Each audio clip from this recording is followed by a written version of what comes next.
Je m'appelle Jean-Marie.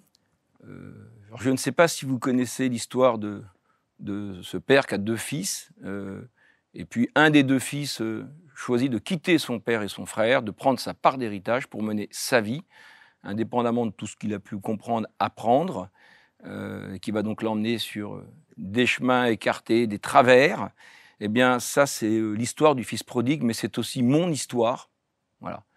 Donc moi, dans ma famille, j'ai envie de dire que jusqu'à ce que je démarre des études, après le bac, tout va bien. On prie aussi beaucoup la Sainte Vierge. On pourrait dire qu'on est béni et que, après tout, j'ai peut-être dû vivre quelques épreuves, mais fondamentalement, pas celle qui va m'arriver après.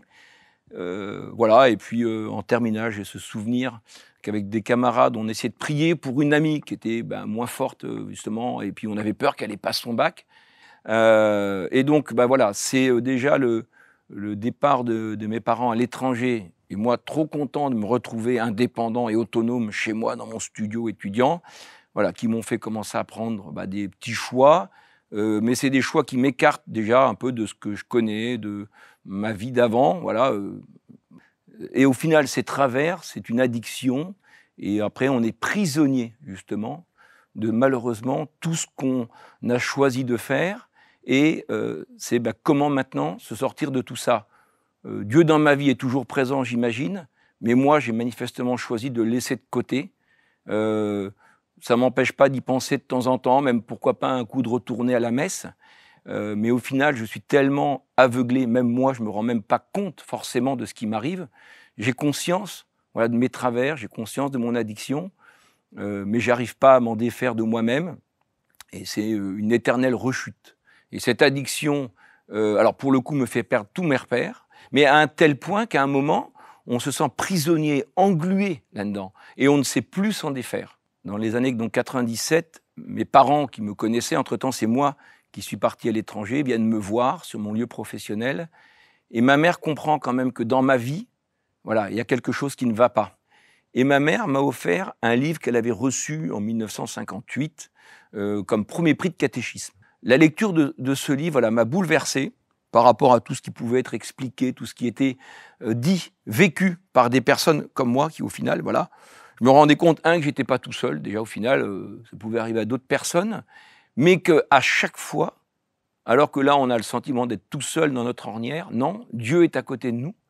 Et il attend qu'une chose, c'est qu'on lui demande cette aide, il nous tend la main et qu'on lui saisisse la main. C'est même pas à nous de l'attendre, il nous l'attend. Mais vraiment, c'était « qu'attends-tu ? Voilà, je suis là, mais viens vers moi ». Ça m'a conduit à Pâques 98, où j'ai été pour le coup chez eux passer quelques vacances, les vacances de Pâques.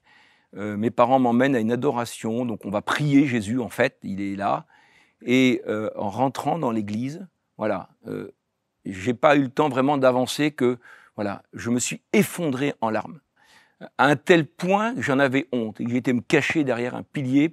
Ma mère, elle m'a invité à aller peut-être justement me retrouver dans le calme, dans une retraite. Voilà, donc plusieurs jours. C'était fait pour des jeunes. Alors 18, 35 ans, je me souviens à l'époque. J'ai eu ce besoin d'aller me confesser. Le prêtre m'a donné une parole d'aller lire dans la Bible, un évangile de Saint Jean, chapitre 15, mais bon. Et je suis reparti ensuite à l'église, j'ai repleuré encore un bon coup. Le lendemain, j'ai voulu absolument revoir ce prêtre. Et je lui dis, mon père, je suis le fils prodigue. Voilà. Je viens seulement de comprendre aujourd'hui à quel point je m'étais détourné de Dieu. Si on prend vraiment tout ce qui est arrivé au Christ, quand il est à Jérusalem pendant sa passion, je l'ai renié, je l'ai abandonné, je l'ai cloué sur la croix, je l'ai flagellé, je l'ai couronné d'épines. Je pense que, Seigneur, dans tout ce que tu as porté, j'ai une part pour chaque chose, il n'y a pas à en douter. Mais là, j'ai découvert ce jour-là que le bon Dieu attendait simplement que je revienne vers lui. Quand on dit que le bon Dieu donne, mais au centuple, ou c'est même hors notre imagination, eh bien, pendant cette retraite de 1999, j'ai fait la connaissance d'une jeune fille que je ne connaissais pas, et en partageant avec cette personne, donc j'ai pu lui témoigner, moi, tout ce que j'avais vécu, car elle-même avait ou vivait justement une situation similaire. J'ai été ramené à la revoir après, et cette personne, ensuite, est devenue mon épouse. Et aujourd'hui, je rends grâce à Dieu voilà, pour cet amour qu'il a pour moi, pour tous. Et puis voilà, de m'avoir été me récupérer, voilà, comme ce fils prodigue dans l'Évangile. Moi aussi, j'ai pris ma part d'héritage. J'ai choisi de mener ma vie, mais le Seigneur ne m'a jamais abandonné.